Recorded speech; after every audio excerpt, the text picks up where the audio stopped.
I hope you're well. I hope you all had a good Easter. Easter is my favorite holiday because you get a 4-day long weekend. You don't have to buy people individual presents, you can just get everybody chocolate. And in my family, we just buy a huge amount of chocolate, put it all on the dining room table, and then just eat it continuously throughout the weekend. So I spent most of Easter eating Aldi chocolate because Aldi has surprisingly good dairy-free chocolate eggs. So my March reading month was meant to be a Stella Prize special.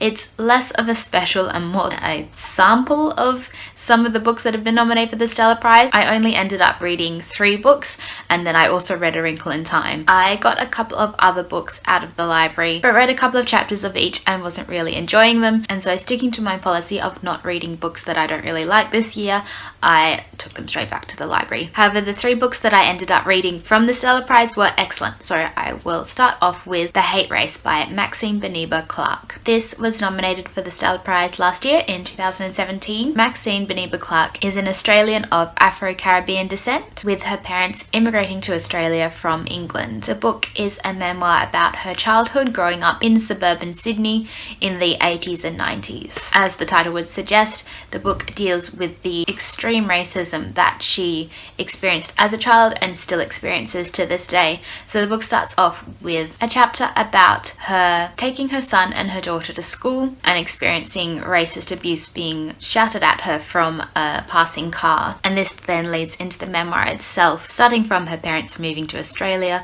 and all the way up into high school. Maxine's writing is amazingly evocative, and the memoir can go from funny anecdotes to then detailing horrific acts of racism that she experienced in school, which makes it incredibly impactful, especially for me as Maxine's only a decade or so older than me. Her life growing up in Australia was really similar to mine, living in the suburbs, watching the same TV shows, playing the same games with her friends and wanting the same toys. And yet at school she was never truly accepted just purely because of the colour of her skin and the country that her ancestors were born in. I think in Australia we have a tendency to see issues being talked about globally, such as racism, and only hear a lot about, for example, racism in America, without looking at our own racism and recognizing that it was and is equally as bad as America. Yeah, so I would definitely recommend The Hate Race. I think especially if you are Australian, it's really important to get Australian stories about these topics. It was especially interesting for me reading it almost straight after I read Americana, because the books deal with similar issues, but for me personally, The Hate Race had so much more impact purely because it was set in Australia. The second Stella Prize book I read was Burial Rites by Hannah Kent. This was nominated for the Stella Prize in 2014, and I believe it was nominated for several other awards as well, and is famous all over the world. This is historical fiction based off the true story of the last woman to be executed in Iceland. Her name is Agnes, and she is accused of murder, and the story starts off with her being taken to stay on a farm near where she grew up while she awaits the time of execution to be announced. I know nothing about 1820s Iceland, but the way Hannah Kent writes so evocatively creates a portrait of the place and the time. As you're reading it, you feel like you can almost feel the cold and smell the moldy living conditions that these people all seem to live in. I really like that, although obviously the book is really well researched, the novel itself is not flooded with details and facts. Instead, Hannah Kent focuses more on the human side of the story, imagining how Agnes would be feeling,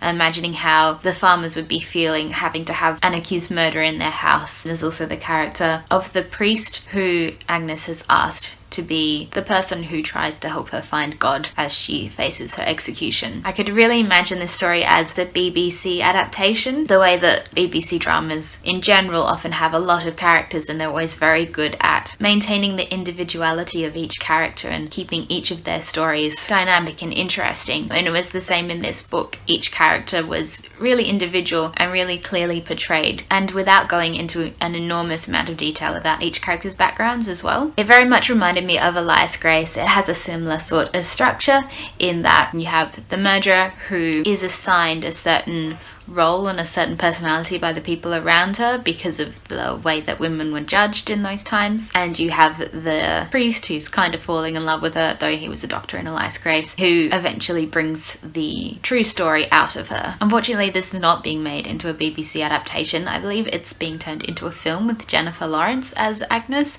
which I cannot see at all. Jennifer Lawrence is a great actor, but I don't think she is right for this part. The last Stella Prize book that I read in March was Taryn Elias by Clarke Coleman. This is nominated for this year's Stella Prize and is a book I've been really interested to read since I heard about it. I don't want to say too much about the plot because I don't want to spoil the twist in the book, but effectively the book is about a group of people who are named the settlers. They have colonized what we assume to be Australia and have enslaved and destroyed the lives and homes of the people who are known as the natives. So obviously this book deals with the topics of colonization, of how it feels to be forced to be separated from your culture and your land and your family, of what it is like to be treated as uncivilized and savage. And there are various characters whose point of view we get to see. Firstly, there's Jackie, who's run away from the settler house that he's forced to work for. There's also a nun who is in charge of a school that attempts to, in inverted commas, civilize the native children. There's also a settler trooper who is assigned to track down Jackie, and a native girl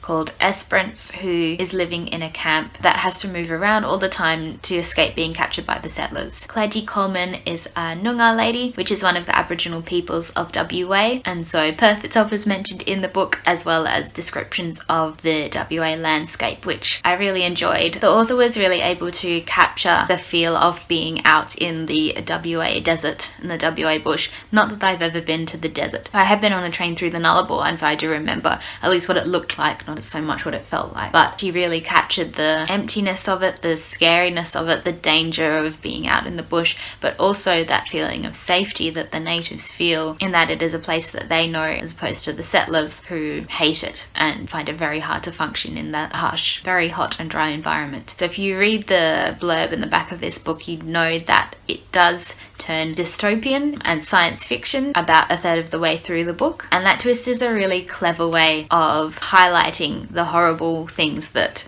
white people did to Aboriginal people in real life. With the actual book itself and the writing, I enjoyed it at first, but eventually I found it to get a bit repetitive. I really enjoyed it for the ideas. I think it's a really important book to be released right now, and I'm really glad that it is getting nominated for prizes. I think it would be really cool if it won the Stella Prize. Also, for anyone who has read it, there's certain characters in the book that reminded me so much of the strange fish nun characters that are in The Last Jedi and the latest Star Wars film. So in March I also read A Wrinkle in Time by Madeleine.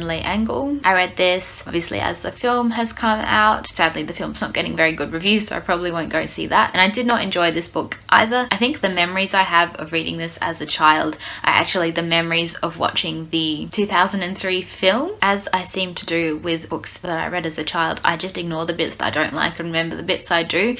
So I did not remember how overt the religion is in this book. And obviously, as Madeleine was a religious person, there's absolutely nothing wrong with her putting elements of religion in her book, but I just found them incredibly preachy and obvious. I also found the book quite sexist. Meg's mum is described as being beautiful because she's good. Calvin, Meg's friend, his mum is described as ugly because she's bad. Just not a good lesson to be teaching children. Also, this copy of the book that I have, which I think I just got from a secondhand store, is from the 80s, and I love how the blurb describes the younger brother Charles Wallace Murray as the main character rather than Meg, who is the actual main character. Also that cover, so retro and weird. I think my main problem with this book though is it is lacking in plot. Most of this very short book is taken up by characters talking about what to do and how they can do it, rather than actually doing anything. And the climax to the book was so simple and short, and it just felt incredibly flat after this huge build-up. Definitely my favourite part of the book always is the scene on the planet that they eventually end up going to, where outside each house is one boy bouncing a basketball and one girl skipping a rope, and they're all doing it in unison.